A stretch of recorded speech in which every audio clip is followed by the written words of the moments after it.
তারেক রহমানের বাংলাদেশে ফিরে আসা ইম্পসিবল। তিনটা কারণে ওনার পক্ষে দেশে ফিরে আসা সম্ভব না। একটা প্রধানতম কারণ হলো তিনি বাংলাদেশের এমন একটা শত্রু বাহিনী তৈরি করেছেন যারা ওনার ব্লাড হান্ডিং করছে, ফলে ওনার পক্ষে ইলেকশনের আগে আসা সম্ভব নয়, আর ইলেকশনের পরে আসা সম্ভব নয়। এই জন্য প্রধানমন্ত্রী হয়ে যদি আসেন ওনাকে বাঁচায় রাখা কঠিন হবে। সুপ্রিয় দর্শক শ্রোতা, দেশবার্তা টক শো থেকে আপনাদের স্বাগত জানাচ্ছি। আমি নিজামুল হক বিপুল আপনাদের সঙ্গে আছি। আমাদের এই নিয়মিত অনুষ্ঠানে আপনাদের উপস্থিতি, আপনাদের সহযোগিতা আমাদেরকে অনুপ্রাণিত করে। প্রিয় দর্শক, আজকে বাংলাদেশের রাজনীতির খুব গুরুত্বপূর্ণ একটি মুহূর্ত। ঠিক এই সময় আপনাদের সামনে আমরা হাজির হলাম। বাংলাদেশের রাজনীতির যে যারা বাংলাদেশের রাজনীতিকে সামনের দিকে এগিয়ে নিয়ে যাচ্ছিলেন, গিয়েছেন, দেশের গণতন্ত্রের উত্তরণে যাদের সবচেয়ে বেশি ভূমিকা, তাদের মধ্যে একজন হচ্ছেন বেগম খালেদা জিয়া, বিএনপির চেয়ারপারসন, যিনি গৃহবধূ থেকে সরাসরি রাজনীতির মঞ্চে এসেছিলেন। জয়ান জিয়াউর রহমানের, সাবেক প্রেসিডেন্ট জয়ান জিয়াউর রহমানের স্ত্রী। অন্যজন ছিলেন শেখ হাসিনা, যিনি বঙ্গবন্ধুর কন্যা। এই দুই নেত্রীর কল্যাণে 90-এর স্বৈরাচার বিরোধী আন্দোলন, পরবর্তীতে বাংলাদেশকে সংসদে গণতন্ত্রের পথে এগিয়ে নিয়ে যাওয়া, এরই ধারাবাহিকতা আজকের বাংলাদেশ।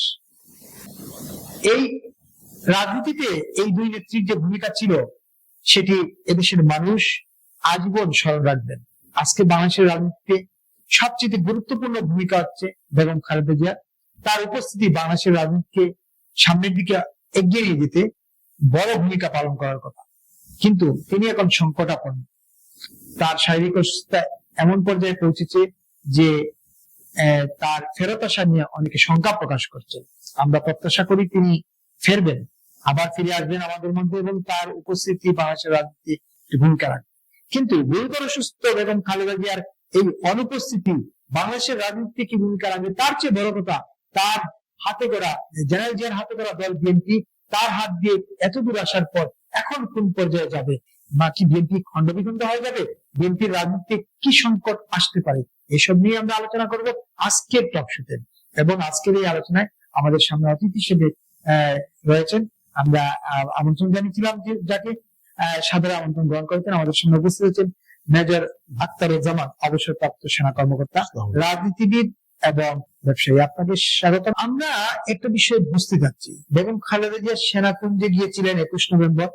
তারপর দিন সম্ভবত বায়ের পরদিন তিনি হাসপাতালে যেতে হয়েছে, ভর্তি হয়েছে। আজকে 4 দিন ধরে 5 দিন ধরে হাসপাতালে, এবং গতকাল থেকে তার অবস্থার অবনতি এবং সংকটাপন্ন। বিষয়টাকে আপনি কিভাবে দেখছেন, প্রথম প্রশ্ন। দ্বিতীয়ত, তার এই অনুপস্থিতি, শারীরিক অনুপস্থিতি বা হাসপাতালে থাকার প্রেক্ষিতে তিনি যদি না ফেরেন, তাহলে বাংলাদেশের রাজনীতি, বিএনপির রাজনীতি কোন দিকে যাবে? দুটো পার্ট আছে। ধন্যবাদ বিপুল ভাই, আপনি আপনার অনুষ্ঠানে আমাকে দাওয়াত দেওয়ার জন্য আপনাকে প্রথমে জানাই আসসালামু আলাইকুম। আপনার মাধ্যমে আপনার অগণিত দর্শক সহযোগীদের প্রতি রইল আমার সশ্রদ্ধ সালাম। আসসালামু আলাইকুম। যে যেখানে আছেন ভালো থাকবেন, সুখে থাকবেন, শান্তিতে থাকবেন। সবচেয়ে বড় কথা হলো নিরাপদ থাকার চেষ্টা করবেন। আপনার প্রথম প্রশ্নের জবাবে আমি শুধু এটুকু বলতে পারি, আমার ভিতরে প্রচন্ড রক্তক্ষরণ হচ্ছে। আমার ভিতরে একটা ভীষণ ক্ষোভ তৈরি হয়েছে। আমি কোনো অবস্থাতে মেনে নিতে পারছি না দেশমাতা খালেদা জিয়াকে কেন এইভাবে অবহেলা করে মৃত্যুর দিকে ঠেলে দেওয়া হলো। আমার যেগুলো মানুষের মৃত্যু হবে স্বাভাবিক, মৃত্যুকে আমরা কাউকে ঠেকাতে পারবো না। আল্লাহ বলেছেন তোমার মৃত্যুকে তুমি মৃত্যুর আশা তোমাকে সবাইকে পেতে হবে, তাতে আমার বিন্দু মাত্র সন্দেহ নেই। আমি আল্লাহর বক্তব্যের প্রতি শতভাগ আশ্বস্ত বিশ্বস্ত প্রমাণ এনেছি। কিন্তু আজকে দেশমাতা খালেদা জিয়াকে ঘুরে আপনি যদি বলছেন 21 নভেম্বর এই শীতের শুরুতে অগ্রহায়ণের এই যে কুয়াশা ধরা, এখানে বলা হয় যে কার্তিক অগ্রহায়ণের কুয়াশাতে বনের বাঘও হার মানে, সেরকম একটা কুয়াশাচ্ছন্ন সন্ধ্যায় এবং ঢাকার বাতাসের যেখানে মান অত্যন্ত নিম্নমানের, যেখানে সীসার প্রচুর আছে বলে সবাই বলছে, ওনাকে ওখানে নিয়ে যাওয়া মানে হতো মৃত্যুর কারণ গুলা তৈরি করে দেওয়া। যারাই করেছে, যারাই নিয়ে গেছে, তারা দেশমাতা খালেদা জিয়ার বন্ধু নয়। যেমন বাংলাদেশ সেনাবাহিনী কখনোই খালেদা জিয়ার বন্ধু ছিল না, তারাই দেশমাতা খালেদা জিয়াকে কেন্দ্র করে উচ্ছেদ করেছে। হয়তো শেখ হাসিনা হুকুম দিয়েছে, এখন তো বলা হচ্ছে যে সেনাবাহিনী হুকুম দিলে শুনবে না, ভেজিটেবল হতে হবে, লিগাল হতে হবে, লফুল হতে হবে। তাহলে সেই দিন কেন শুনলো না?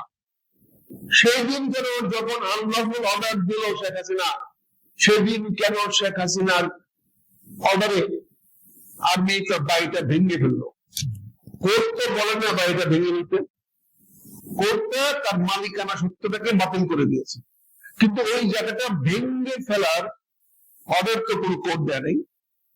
তাহলে যে সেনাবাহিনী, এই যে সেনাবাহিনীর সিলসিলা এখনো আছে, এই অফিসার যারা জেনারেল হইতে পারে, এখন লেফটেন্যান্ট জেনারেল হইতে পারে, জেনারেল হইতে পারে, তারা তখন মেজর, লেফটেন্যান্ট কর্নেল ছিল, তারা তো বাধা দেয় নাই। তাহলে তুমি তাদের দাওয়াতে যাওয়া মানে হলো তোমাকে এক্সপোজ করে দিয়ে তোমাকে এলিমিনেট করা যায় কিনা সেটা ব্যবস্থা করা। তার যে ব্যক্তিগত ডাক্তার, তার কি কোয়ালিফিকেশন আছে? তুমি যে চিফ ফিজিশিয়ান অফ দেশমতা খালেদা জিয়া, সে কোথায় প্র্যাকটিস করছে, কোন যারা করছে, ব্যাগ করে নেতাগিরি করে পদ বাড়াইছে, প্রমোশন বাড়াইছে। তার তো প্রফেশনালি পদ বাড়া নাই, সে ব্যাগ করে নেতার কারণে লেকচার থেকে প্রফেসর, প্রফেসর থেকে সিনিয়র ডাক্তার, এগুলো হচ্ছে। কিন্তু আমাকে বলেন তার কোন চেম্বারে কোন রোগীর নাম বলেন তো, রোগীটা বলবে যে আমি ডাক্তার জাহিদ সাহেবকে দেখাতে যাবো 5 দিনের আগে সব। কাজে এই যে অবস্থা সৃষ্টি হয়েছে, এটা তো ডেলিভারি করা হয়েছে এবং ওনাকে যেতে দেওয়া হয়েছে, এবং কি পাওয়া গেছে, ওনার হার্টে ইনফেকশন হয়েছে। হার্টে ইনফেকশন হয়েছে সেটা তোমরা 23 তারিখে বলেছো। তাহলে 23 তারিখ থেকে হার্টের ইনফেকশনের ট্রিটমেন্ট কেন শুরু করা হলো না? ওনাকে 48 ঘন্টা পর্যবেক্ষণে রাখা হয়েছে। ওনার যে কনসালটেন্ট গুলো আছে, কমিটি টিম গুলো আছে, তারা কোন গ্রেডের ডাক্তার? বাংলাদেশের যদি টপ 50 ডাক্তারের নাম বলে, এদের একটার নাম আসবে এখানে? এদের একজন কেউ করবে ডাক্তারি গ্রুপে?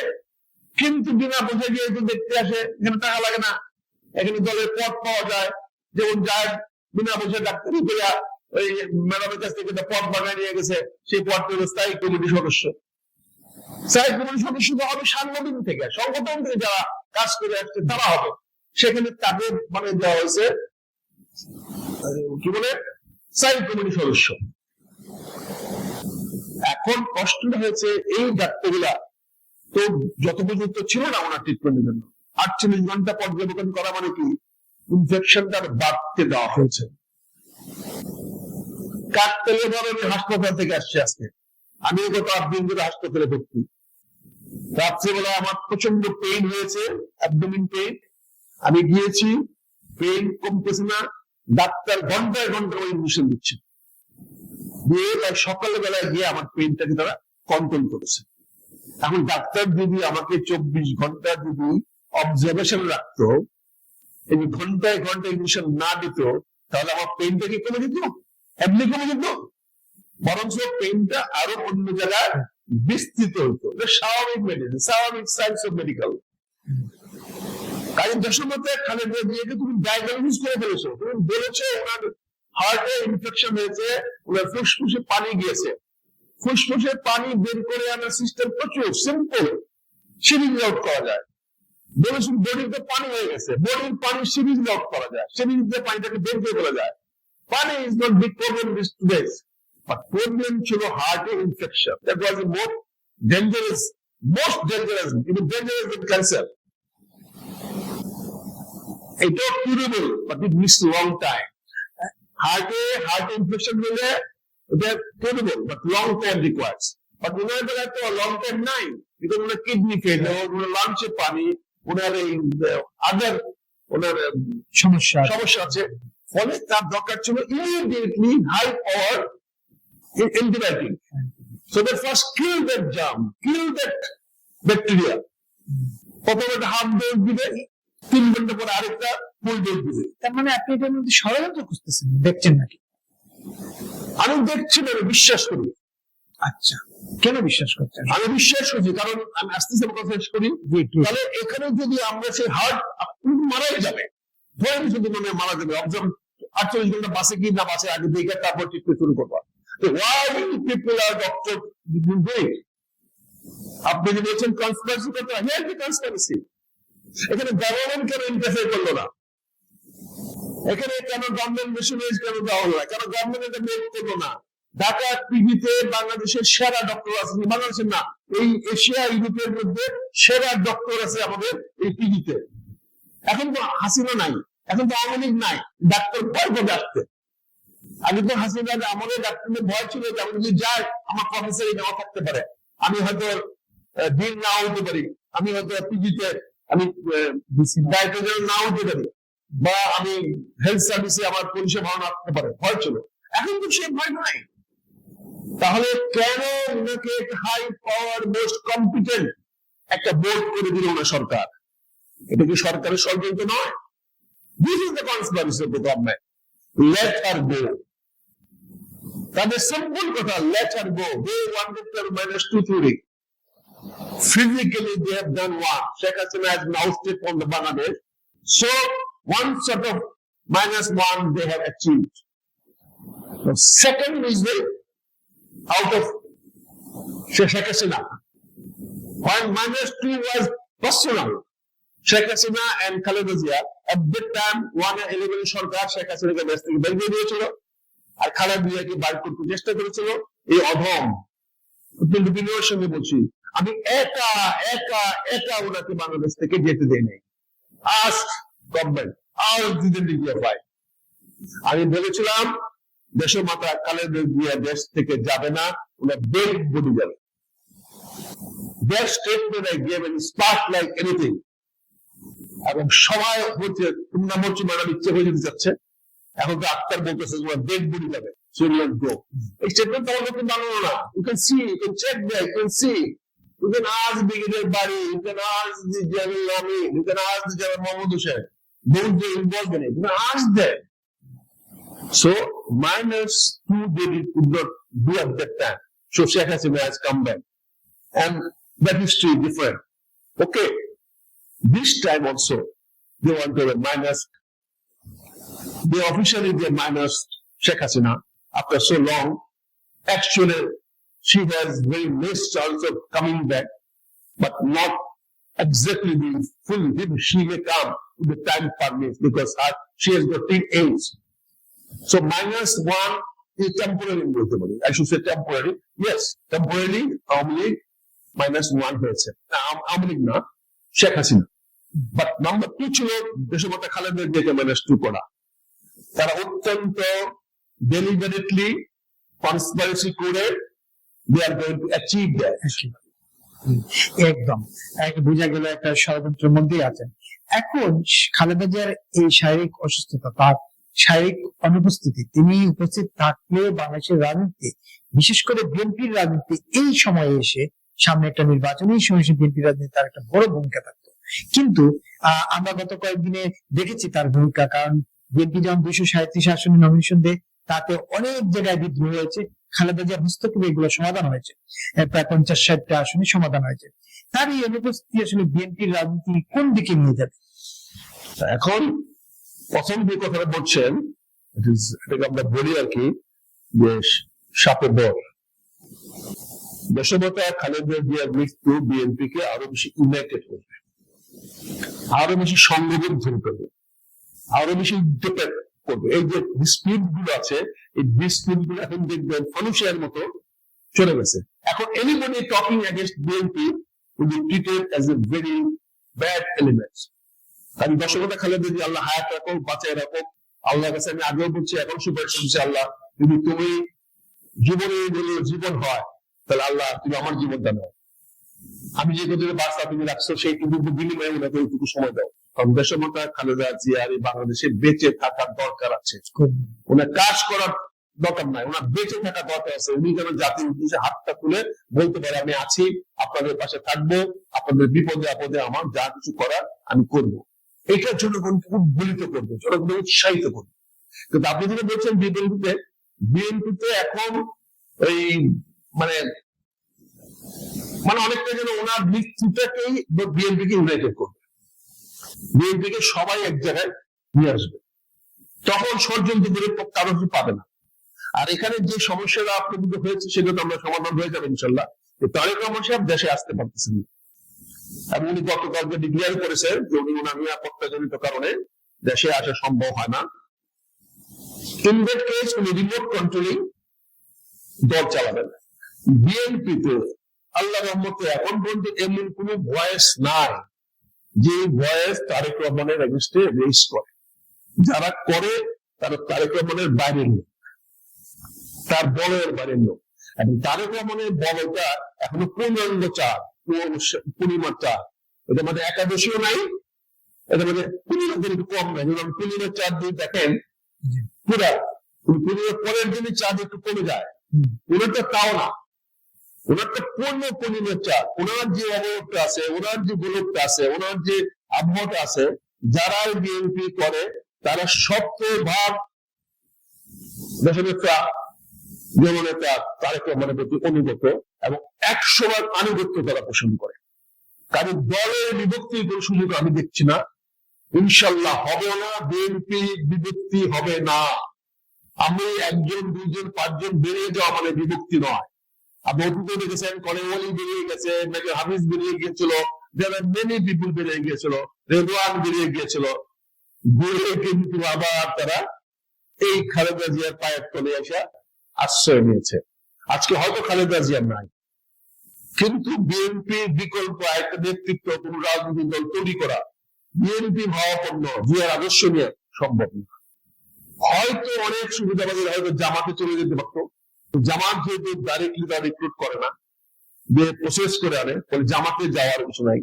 যেহেতু তৃতীয় কোন রাজনৈতিক দল খুব শক্তিশালী ভাবে গ্রহণ গঠিত হয় নাই, সেখানেও যাওয়ার নাই। তবে হয়তো বিএনপির কিছু লোক, মিড লেভেলের লোক, যারা রাজনৈতিক ক্যারিয়ারটা লং ভাবে চিন্তা করে, তারা হয়তো এনসিবি চলে যেতে পারে। তাদের একটা বৃহৎ অংশ এনসিবি তে গিয়ে ফাইন্যান্স এন্ড তাদের পলিটিক্যাল পপুলারিটি এন্ড আঞ্চলিক তাদের প্রাধান্য, নিজস্ব এলাকার একটা শক্তি, এটা নিয়ে হয়তো সে এনসিবি চলে যেতে পারে। তাতে বিএনপি অবশ্যই ক্ষতি হবে, এনসিবির অনেক লাভ হবে, এনসিবি বেনিফিট হবে। এনসিবি তখন একটা ভেরি থার্ড ফ্যাক্টর হিসেবে বাংলাদেশের রাজনীতি দাঁড়িয়ে যাবে, এবং তাদের যে পোর্শনটা তখন this cake will be divided by 2, then this cake will be divided by 3. Maybe the smaller portion of the cake small হতে পারে, but will exist. আর রিসেন্টলি আমরা অনেকগুলো দল দেখতেছি, যেমন হয়তো দেশমাতা খালেদা জিয়া না থাকলে হয়তো এডি পার্টি চলে যাবে এনসিপি থেকে, হয়তো জুলাইয়ের সাথে চলে যাবে এডি পার্টির দিকে, হয়তো মাহমুদুর রহমান মান্না চলে যেতে পারে এডি পার্টির দিকে, হয়তো আমাদের সাইফুল আছে। এরকম অনেক রাজনৈতিক দলকে যদি অ্যাকোমোডেট করে এনসিপি স্থান দেয় এবং লিডারশিপের একটা স্টেজ যদি তাদের অ্যালাউ করে, আমি আশ্চর্য হব না যে তারা দলে দলে গিয়ে সেখানে কাজ করবে। কারণ এই গ্রুপটা আর যে করুক, তাদের মেন্টালিটি এস সাচ, তারা তারেক রহমানের সঙ্গে কাজ করার মতো মানসিকতা তাদের নাই। আমি একটু এই লিডারশিপ গুলো, এই লিডারের নাম বললাম, দে আর ন্যাশনাল লিডার, তারা বিএনপির সঙ্গে আঘাত করতে, জোট করতে রাজি আছি, কিন্তু তারেক রহমানের অধীনে গিয়ে দলভুক্ত হয়ে রাজনীতি করার মতো লোক জোনায়েদ সাকিনা, সাইফুল ইসলাম, সাইফুল হক না, বিয়ার না। তাহলে এরা মিলে হয়তো একটা জোট করতে পারে, বা এমনকি একটা এনসিবিতে একটা পার্মানেন্ট স্টেজ তৈরি করে ফেলতে পারে। সো দিস জোটটা আগামী নির্বাচনটা স্ট্রং জোর কাজ করবে, যেটা উভয় বিএনপি এবং জামাত উভয়কে ক্ষতিগ্রস্ত। আপনি এত আত্মবিশ্বাসী কেন যে যদি আল্লাহ না করুক খালেদা জিয়ার অনুপস্থিতি ঘটে, তাহলে বিএনপি ঐক্যবদ্ধ হবে, ভাঙবে না? কিন্তু রাজনীতির মাটিতে এই আলোচনা আছে তারেক রহমানের অনুপস্থিতি, সরাসরি বাংলাদেশের অনুপস্থিতি এবং খালেদা জিয়ার অনুপস্থিতি বিএনপিকে ক্ষতিগ্রস্ত হবে। আপনি কেন এত আত্মবিশ্বাসী? আমার আত্মবিশ্বাসের কারণ খুব ক্ষুদ্র, আমি নগণ্য মানুষ সাথে কিন্তু পারবো না। আমি যেটা বুঝি, বিএনপি মানে শহীদ রাষ্ট্রপতি জিয়া রহমান। এমন কোন বিএনপি সদস্য নাই যে শহীদ রাষ্ট্রপতি জিয়া রহমানকে নাম নিয়ে শ্রদ্ধা করে স্মরণ না করে। এবার পিচ্ছি ছাত্র দলের ছেলেটার পছন্দ হলো না, এই যে দেশক জেনারেল জিয়ার প্রতি যে আনুগত্য, সে আনুগত্য কিন্তু ঘাটতি হয় নাই, সেটা আরো বেড়ে যাবে দেশের মধ্যে খালেদা জিয়া মৃত্যুর পরে। কারণ দেশের খালেদা জিয়া সারা বাংলাদেশে মানুষকে প্রমাণ করতে পেরেছে যে তিনি জিয়ার আদর্শটাকে ধরে রেখেছেন। উনি জিয়াকে বলেছেন, ইন্টারনাল খবর বাদ দেন, এগুলো আলোচনা করার দরকার নাই, কিন্তু উনি দৃশ্যমান মানুষের সামনে দেখাতে পেরেছেন যে উনি জিয়ার আদর্শকে এবং জিয়াকে অনুসরণ করেন এবং জিয়ার দাবিতে এখানে আসছেন। একইভাবে তারেক রহমানকে একই কথা বলতে হবে, ওনাকে বলতে হবে আমি জিয়া এবং বেগম খালেদা জিয়ার বোধ উভয়ের আদর্শের সিলসিলা এবং উত্তরাধিকারী। আমি এই দুইটার বাইরে যাব না। ওনার 31 দফা 35 দফা এগুলো ফেলে দিতে হবে, এগুলো দরকার না। 31 দফা 9 দফা বিএনপিকে ইমিডিয়েটলি ব্রেক করতে হবে 18 দফায়। কারণ বিএনপি এখন একবারে মিটিং বা প্রধানমন্ত্রী হওয়ার এই ক্লজ দরকার নাই।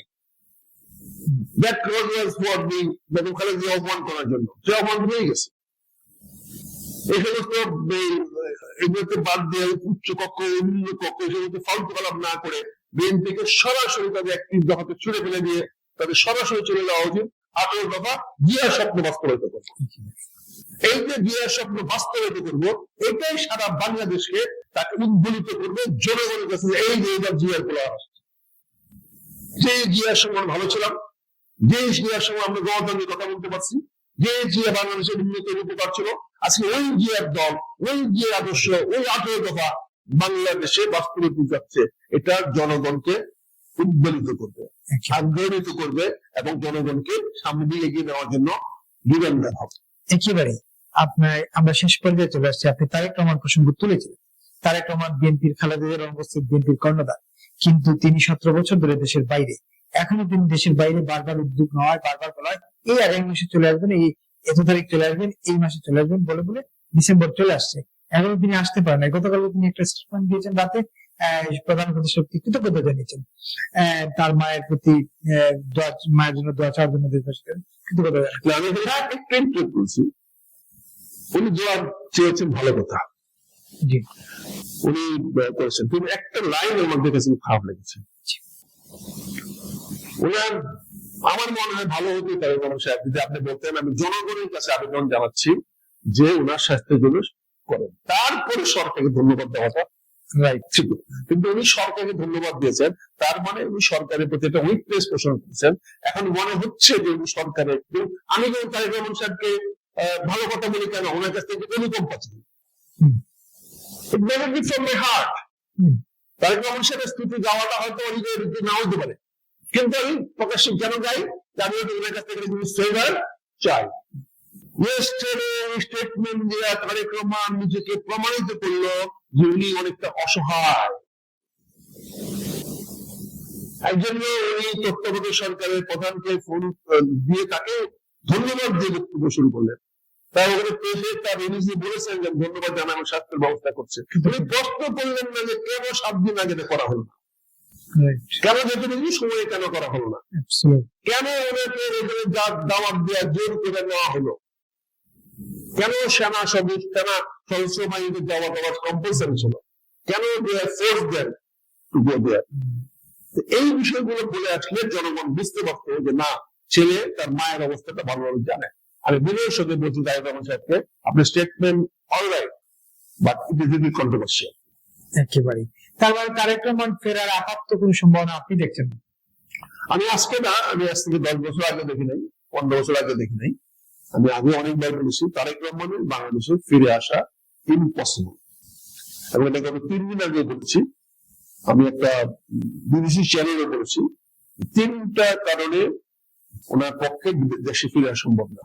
একটা প্রধানতম কারণ হলো তিনি বাংলাদেশে এমন একটি শত্রু বাহিনী তৈরি করেছেন যারা ওনার ব্লাড হান্ডিং করছে। তারা কারা? তারা হলো বাংলা ভাই। এই বাংলা ভাইকে উনি সৃষ্টি করার সুযোগ দিয়েছিলেন। তৎকালীন ঢাকার দিয়ে রাজশাহী দিয়ে নূর মোহাম্মদকে ডেকে তাদেরকে দায়িত্ব দিয়েছিলেন যে ওখানে বাংলা ভাই করেন, এবং ওই এলাকার রাজনীতিবৃন্দকে বাধ্য করেছিলেন বাংলা ভাইকে স্পন্সর করতে। কিন্তু এই বাংলা ভাইকে যখন সমূলে ধ্বংস করা হলো, তাদের সবাইকে ফাঁসি দেওয়া হলো, তখন বিএনপি স্টেটমেন্ট দেয়। বিএনপি বলে না এই যে ঠিক আছে ওরা বাংলা ভাই হলে এদের তো বেঁচে থাকার অধিকার আছে, তারা রাষ্ট্রের বিরুদ্ধে বিদ্রোহ করতে পারে, তার পক্ষ থেকে সবাইকে ফাঁসি দিতে হবে। আমার ইসলামে তো জিহাদ অ্যালাউড আছে, এই কথাটা বলতে পারত। ফলে এখানে একটা গ্রুপ অত্যন্ত তৎপর, সিরিয়াস, তারা আর কাউকে ক্ষমা করলেও তাকে ক্ষমা করবে না। It is like that. Second thing, জামাতের একটা very group is also very angry on him, যেটা বই প্রকাশ দেখেছি যে শাওয়া বলে গেলে দিয়েছে ঢাকা ইউনিভার্সিটির মধ্যে। কেন? বিকজ এই যে জামাতে তোমারই সাথী, তোমার দলের সাথী, সরকারের সাথী গোলাম আজম সাহেব, ওই মুজাহিদ সাহেব, তারপরে এদেরকে যে ফাঁসি দেওয়া হলো, এই ফাঁসির ব্যাপারটা অ্যাপিল করতে পারত। আমিও তো স্বাধীনতা পক্ষের শক্তি, আমি মনে করি ওনাদের এই ব্যাপারে আরো নিয়ে দেওয়া উচিত, তাকে জীবন ভিক্ষা দিয়ে দেওয়া উচিত। কারাদণ্ড দিতে হয় দাও, কিন্তু তাদেরকে সালাউদ্দিন আমার দল করেছে, আমার পক্ষে ছিল, আমি সালাউদ্দিনের পক্ষে কেন স্টেটমেন্ট দিলাম না? তাহলে এদের অনুসারীরা কি মনে করবে যে তুমি বেটা তো আমার বাবার জন্য, আমার চাচার জন্য, আমার দাদার জন্য কিছু করো নাই, তোমার তো কোনো স্টেটমেন্ট নাই যে এদেরকে বাঁচাও, জীবন ভিক্ষা দাও। উনি যদি বলতো, আমি যদি তখন বলতো, আমাদের বলতো না এরা যুদ্ধপরাধী, ঠিক আছে আমি যুদ্ধ করেছি, আমি একটা পক্ষ যুদ্ধের, আমি ওদের ক্ষমা করে দিয়েছি, এবং তুমি তার হাফ ফাঁসি দাও। অর্থাৎ প্রকারান্তরে একটা মানবতার রাজনীতি আমরা করতে পারতাম, at the cost of my enemy. আপনি তো তাকেই মাফ করবেন যে আপনি এনিমি, আপনার ছেলেকে তো মাফ করবেন না, ভাই কিন্তু মাফ করবেন না। আপনার ছেলে অপরাধ করতে আপনি উন্নতি করবেন, কিন্তু আপনার শত্রু যে, যার শত্রু যে, তাকে ক্ষমা করার নাম হচ্ছে মহত্ব। কি বলে মহত্ব? কাকে বলে? মানবতা কাকে বলে? যে আমার ক্ষতি করতে পারে, তার ক্ষতি না করে হলো আমার মানবতা। কাজেই এখানে হলো দলের এখন বর্তমান যে অবস্থা, বিশৃঙ্খল অবস্থা, এটা এখানে আসলে পরে উনি সামাল দেওয়ার ডিফিকাল্ট হবে। যে সমস্ত লোকদের মাধ্যমে নমিনেশন গুলো দিয়েছে, তাদের চরিত্র গুলো প্রকাশ হয়ে যাবে। এদের ছাড়া তো কেউ চলতে পারবেন না। ঢাকা আসলে পরে তাদের নামে, ওই লোকদের নামে ব্যানার পোস্টার নিয়ে চলে আসবে 200 অফিসে, এবং প্রতিদিন 200 অফিসে বা সারা বাংলাদেশ থেকে হাজার হাজার লোক আসবে। এমনকি আমাদের কিশোরগঞ্জ থেকে ট্রাকে লোক আসবে। ওদিকে কিশোরগঞ্জ ইকবাল বিশাল মিছিল করেছে, সে মিছিল ঢাকায় নিয়ে আসবে, সে 20টা 50টা বাস নিয়ে মিছিল নিয়ে আসার ক্ষমতা সে রাখে। সে মিছিল করে ঢাকা চলে আসবে, আইসা বলবে এই করছে বুঝেছে, তার সব কি বলবে? হয় জনতার সামনে থাকবে, তখন ব্যক্তির রায় বড়, আমার জনতার রায়, ওনাকে তো জনতার রায় মানতে হবে। ফলে ওনার পক্ষে ইলেকশনের আগে আসা সম্ভব নয়, আর ইলেকশনের পরে আসা সম্ভব নয়। এই জন্য উনি প্রধানমন্ত্রী হয়ে যদি আসেন, ওনাকে বাঁচায় রাখা কঠিন হবে। অসংখ্য ধন্যবাদ আপনাকে। যারা দেখছিলেন, দেখবেন, সবার প্রতি অনুরোধ, দেশবার্তা টক শোটি সাবস্ক্রাইব করে এবং ফেসবুক পেজটি ফলো দিয়ে আমাদের সঙ্গে থাকবেন। আমরা আসবো আগামীকাল যথারীতি অন্য কোনো অতিথি নিয়ে, অন্য কোনো বিষয়ে। অবশ্যই দেশে এখন রাজনীতি সবচেয়ে সরগরম, রাজনৈতিক বিষয় নিয়ে আমরা আলোচনা করব, সাম্প্রতিক সময়গুলি, ঘটনা নিয়ে। সেই পর্যন্ত সবাইকে শুভেচ্ছা জানিয়ে এই অনুষ্ঠান এখানেই শেষ করছি, এবং একই সঙ্গে প্রত্যাশা করছি যত দ্রুত সম্ভব বেগম খালেদা জিয়ার সুস্থতা প্রার্থনা করছি। দেশবাসী যেন তার জন্য দোয়া করে, সেই প্রার্থনা করছি। সবাইকে শুভেচ্ছা জানিয়ে অনুষ্ঠান এখানে শেষ করলাম। ধন্যবাদ।